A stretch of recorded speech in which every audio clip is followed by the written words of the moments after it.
Kape tayo.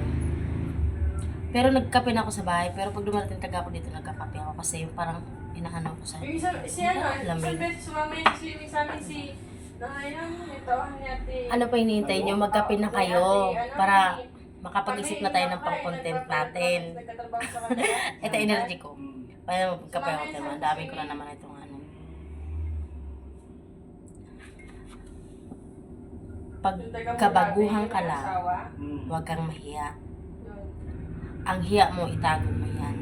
Dahil dito sa social media, ang hiya, hindi na uso. Ang uso ngayon, kumita.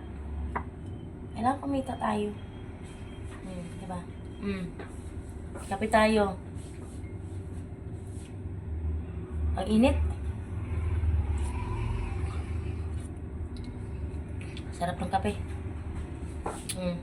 Comment na kayo.